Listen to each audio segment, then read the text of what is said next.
A2, pessoal, o que vai ajudar vocês é aquele texto que eu expliquei para vocês. Então, olha só. O que ele fala para vocês? Cada molécula de hemoglobina contém 4 átomos de ferro. Então, para produzir hemoglobina, eu uso ferro, tá? Então, lembre-se disso. E aqui fala sobre a questão em elevadas altitudes. Explique em termos químicos por que o rendimento físico inicial do atleta diminui na altitude mais elevada. Então, tá lá em cima eu expliquei para vocês que em altitudes elevadas eu tenho baixa concentração de oxigênio.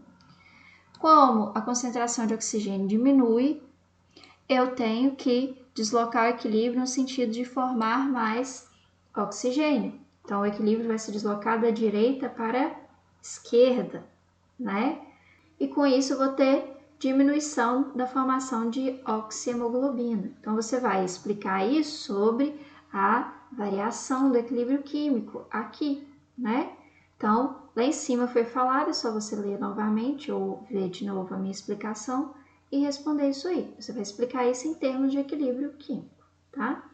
Explique por que, após um período de adaptação, o rendimento do atleta retorna ao normal. O que eu falei para vocês lá em cima? O que acontece para restabelecer, né? O que eu vou fazer? O meu corpo vai produzir mais hemoglobina, né? E para produzir hemoglobina, eu preciso de ferro. Então, o que acontece com as reservas naturais do ferro no organismo em consequência dessa adaptação? Eu uso ferro para produzir hemoglobina. Se eu produzo mais hemoglobina, eu tenho que utilizar mais ferro. Então, o que acontece com aquelas reservas? Vão diminuir ou vão aumentar? Tá?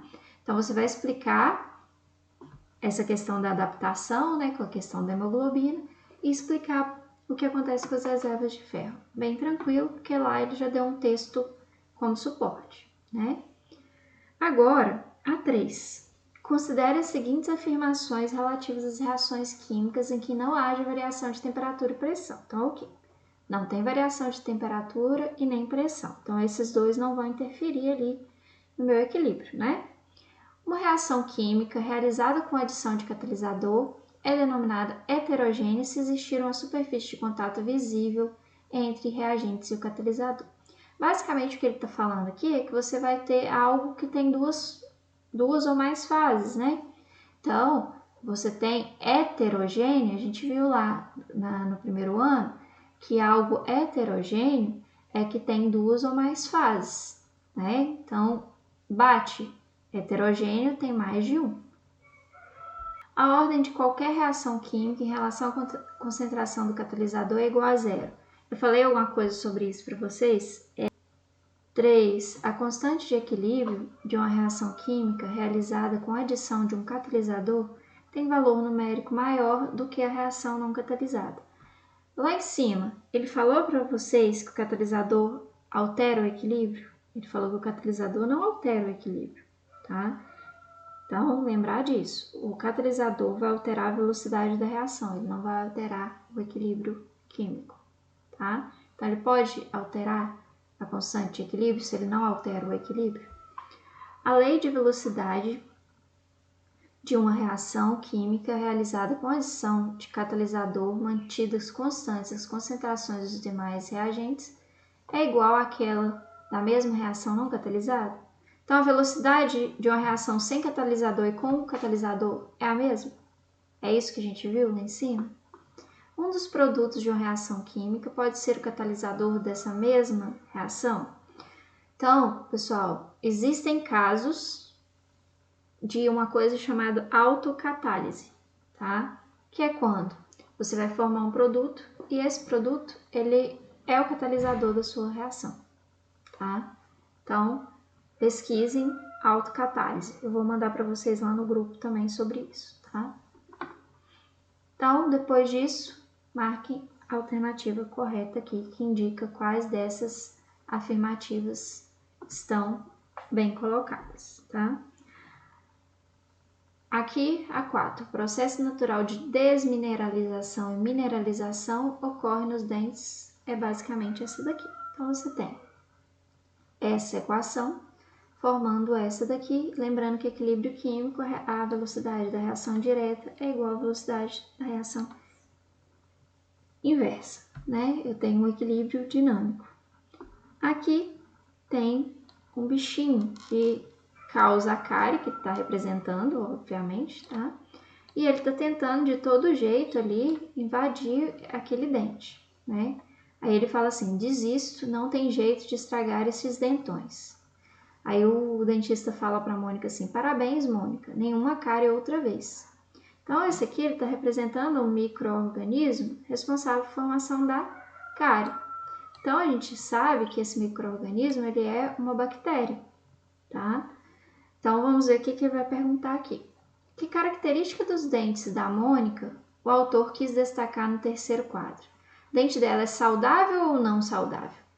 Um dente sem cárie é considerado saudável ou não? Então é isso que ele quer saber aqui só. O que provoca cárie dentária? Nos 3 primeiros quadros da tira, que micro-organismo é representado? Eu falei qual micro-organismo e o que provoca a cárie, gente. O que você tem ali?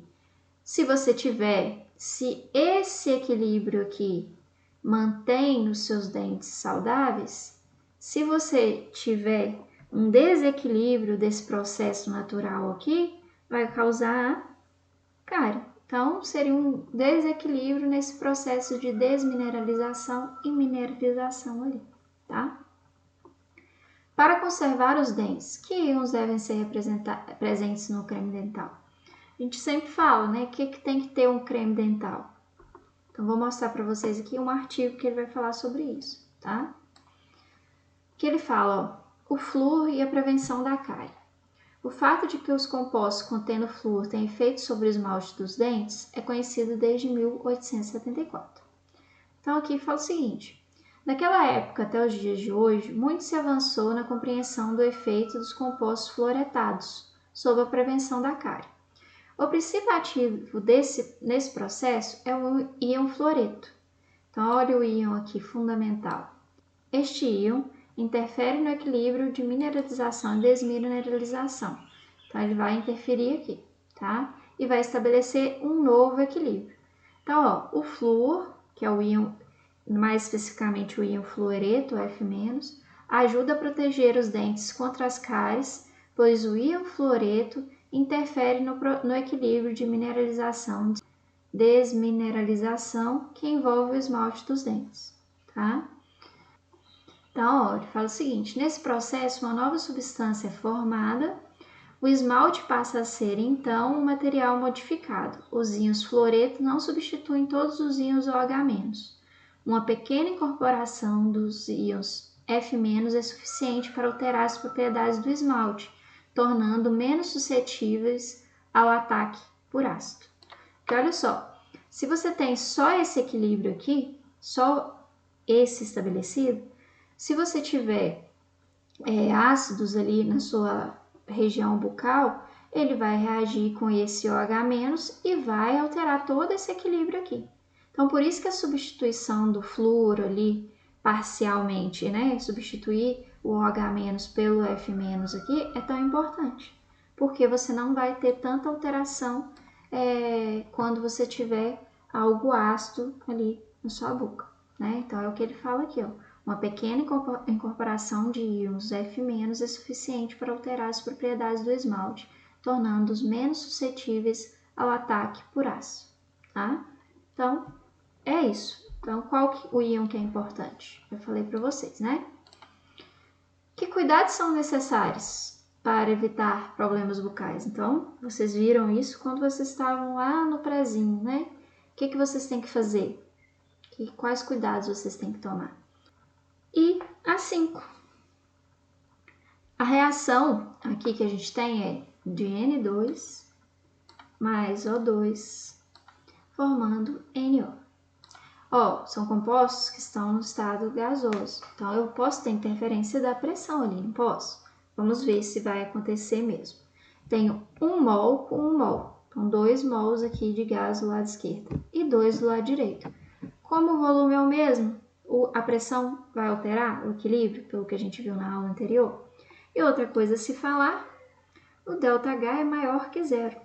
Eu falei para vocês que quando a reação direta for endotérmica, que é o caso dessa daqui, Quanto maior a temperatura, maior a formação de produto, tá?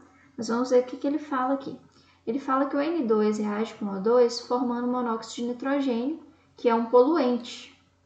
Então, olha só, se ele é um poluente, a gente quer formar mais dele ou não? Então, aqui ele fala, para diminuirmos a quantidade desse poluente, então, olha só, a reação que forma o NO, ela é endotérmica, tá? Eu quero que esse equilíbrio meu se desloque da direita para a esquerda, tá? No sentido dessa reação aqui, que é exotérmica. Então, o que tem que acontecer? Qual opção aqui vai estar correta? Bom, pessoal, é só isso. Qualquer dúvida, entre em contato pelo WhatsApp, lá no grupo de vocês ou no privado, ou através do chat com o aplicativo Conexão Escola ou no Conexão Escola Web.